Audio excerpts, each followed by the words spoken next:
राधे राधे दोस्तों।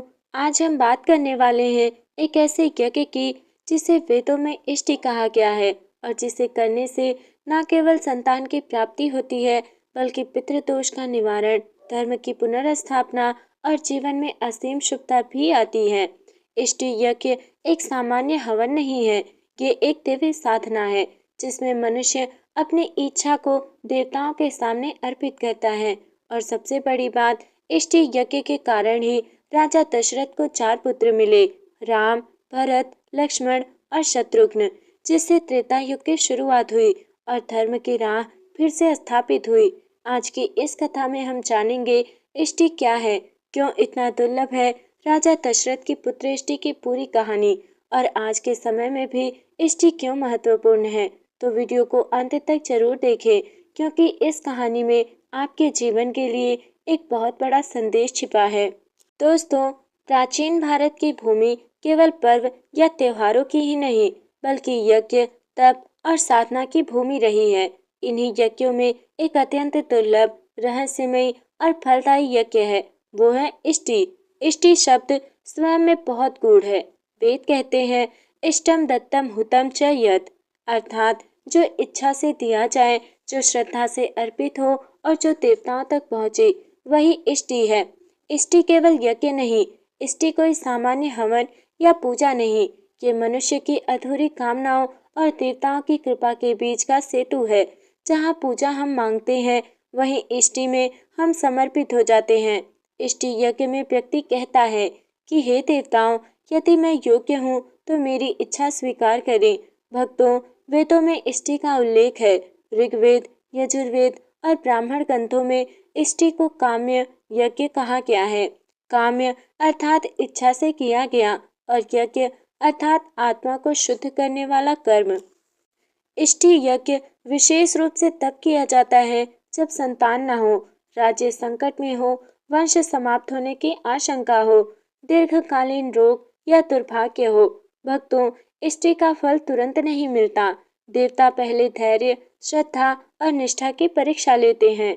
इसी कारण हर कोई इष्टि नहीं कर सकता और जिसने किया वो साधारण नहीं रहा। इष्टि यज्ञ करने वाला व्यक्ति अपने अहंकार की आहुति देता है। भक्तों, कलयुग में धैर्य कम हो गया है, गुरु परंपरा टूट गई, यज्ञ को दिखावा समझ लिया गया, इसलिए आज इष्टि केवल कथाओं में शेष रह गई है।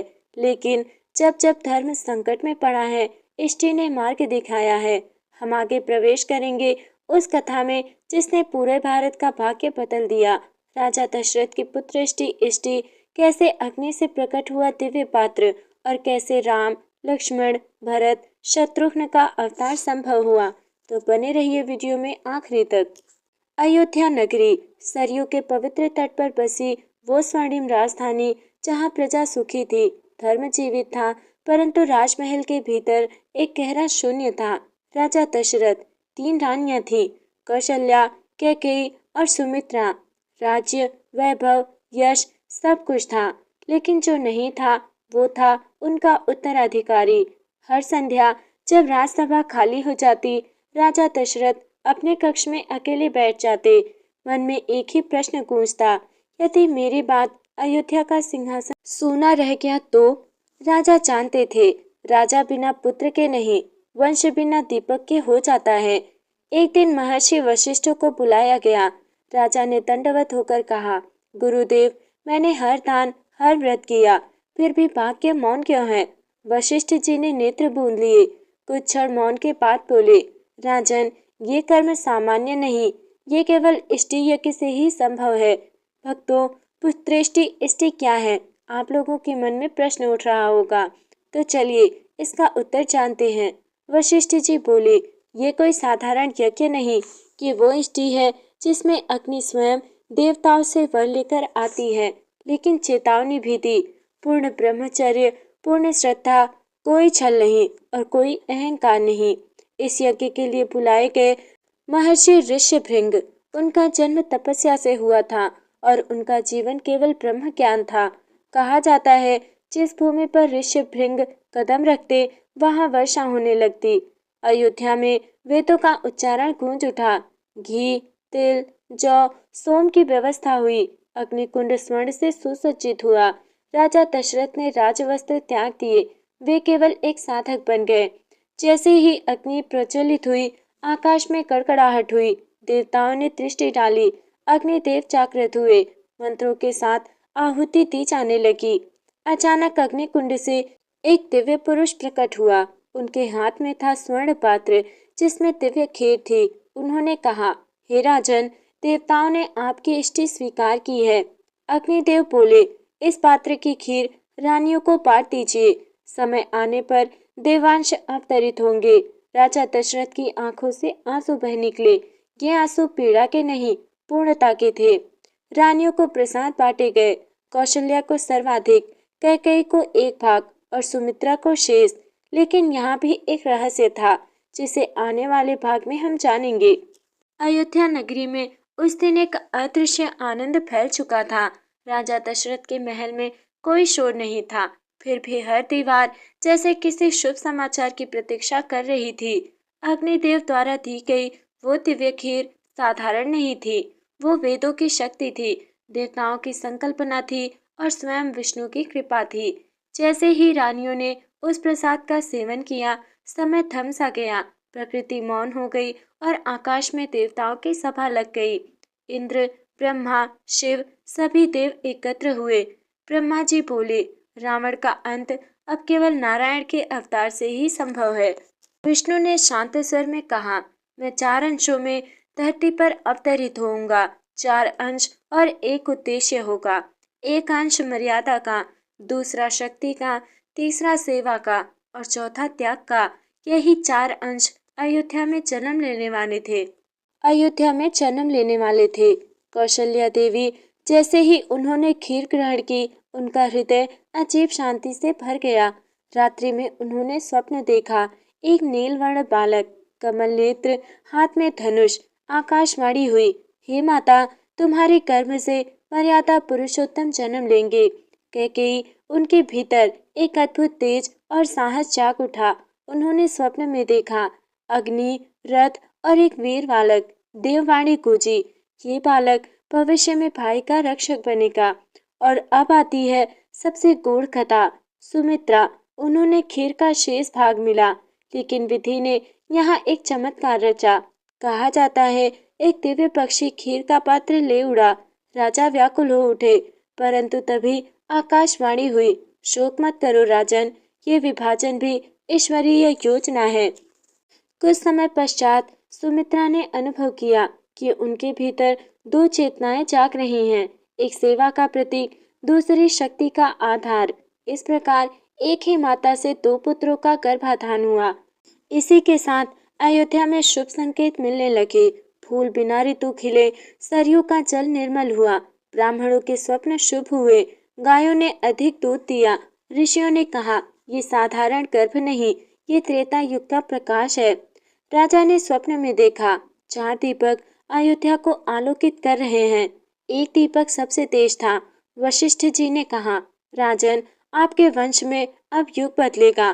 भक्तों, अब हम आगे जानेंगे 4 बालकों का जन्म, अयोध्या में उत्सव और नामकरण का दिव्य रहस्य। अयोध्या नगरी अब एक दिव्य उत्सव की तैयारी में थी। राजा दशरथ की प्रतीक्षा अब केवल पुत्र की नहीं थी, बल्कि राम युग की प्रतीक्षा थी। पहला संकेत आया जब कौशल्या देवी ने मधुर स्वप्न देखा। स्वप्न में उन्होंने देखा एक सुनहरा दीपक जिसके प्रकाश से सारी अयोध्या रोशन हो रही थी, और फिर एक बालक का रूप जो स्वयं प्रभु का अवतार था। कौशल्या देवी की प्रसव वेदना सामान्य नहीं थी। उनका प्रसव जैसे एक दिव्य संगीत की धुन में हो रहा था, और उसी समय आकाशवाणी हुई, ये बालक मर्यादा पुरुषोत्तम है, उनका नाम राम होगा। कौशल्या की आंखों से आनंद के आंसू टपक पड़े। फिर आया समय कैकेयी का प्रसव का। अग्नि की उष्णता और वीरता की धुन उनके भीतर बह रही थी। जब उन्होंने पुत्र को देखा तो उनका मन आश्चर्य से भर उठा। उनके बालक में ऐसी ऊर्जा थी जैसे वो भविष्य में धर्म की रक्षा करेगा। देववाणी हुई कि इस बालक का नाम भरत होगा। ये राम के लिए समर्पण और सेवा का प्रतीक बनेगा। और फिर सुमित्रा के घर में एक अद्भुत घटना हुई।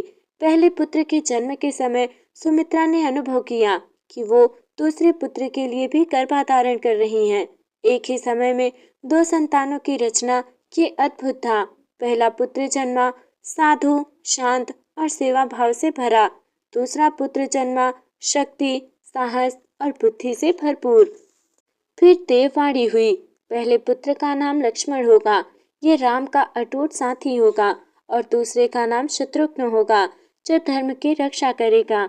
अयोध्या के हर कोने में दीप जल उठे, हर द्वार पर पुष्पों की माला लटकी। भक्त, ऋषि और प्रजा सब ने मिलकर एक ही गीत गाया, राम राम राम राम। और उस दिन सरयू नदी ने भी अपने जल को स्वर्णिम कर दिया। चारों बालकों का नामकरण एक दिव्य समारोह में हुआ। वशिष्ठ जी ने कहा, राम अर्थात मर्यादा का स्वरूप, भरत भक्ति का प्रतीक, और लक्ष्मण सेवा का अवतार, और शत्रुघ्न धर्म की रक्षा। और इस प्रकार चार बालक अयोध्या के लिए सूर्य के समान उज्जवल बन गए। राजा दशरथ अब आनंद से झूम रहे थे, पर उनके भीतर एक छोटी सी चिंता थी। क्यों भगवान ने मुझे इतना बड़ा वरदान दिया? क्या मैं इसे सही तरह निभा पाऊंगा? वशिष्ठ जी ने उत्तर दिया, राजन, ये आपकी परीक्षा नहीं, आपके धर्म का फल है। अब आप अपने पुत्रों को धर्म की राह दिखाइए। अयोध्या के चार दिव्य पुत्रों के जन्म के बाद राजा दशरथ की चिंता अब धीरे धीरे दूर होने लगी थी। परंतु ये कहानी केवल संतान प्राप्ति की कथा नहीं थी, ये कहानी थी धर्म की पुनर्स्थापना की। इष्टि यज्ञ केवल एक व्रत नहीं था, ये एक युग परिवर्तन था। देवताओं ने ये यज्ञ इसलिए स्वीकार किया क्योंकि धरती पर धर्म लुप्त हो रहा था, अधर्म बढ़ रहा था, मनुष्य अब केवल स्वार्थ की ओर बढ़ रहा था, और ऐसे समय में राम जैसे पुरुष की आवश्यकता थी। इष्टि यज्ञ के फलस्वरूप जब राम का जन्म हुआ, तभी त्रेता युग की शुरुआत हुई। त्रेता युग में सत्य और धर्म का महत्व बढ़ता है। राजा धर्म को अपनाते हैं, समाज में आदर्श स्थापित होते हैं, और देवता पृथ्वी पर आकर मानवता को दिशा देते हैं। राम ही उस युग के सबसे बड़े आदर्श बने। राम ने अपने जीवन में एक ही शिक्षा दी कि धर्म की राह कभी नहीं छोड़नी चाहिए, भले ही पिता की आज्ञा, पत्नी की रक्षा, भाई का सम्मान या राजधर्म का पालन। राम ने हर परिस्थिति में धर्म को सर्वोपरि रखा, और यही है इष्टि यज्ञ का असली फल। ईश्वर केवल संतान नहीं देता, बल्कि सच्चे धर्म मार्गदर्शक भी देता है। आज हम भी इष्टि का यज्ञ कर सकते हैं, भले ही हम यज्ञ की विधि नहीं जानते। इष्टि का अर्थ है इच्छा को नियंत्रित करना, धर्म की राह पर चलना, अहंकार को छोड़ना और समर्पण का भाव रखना।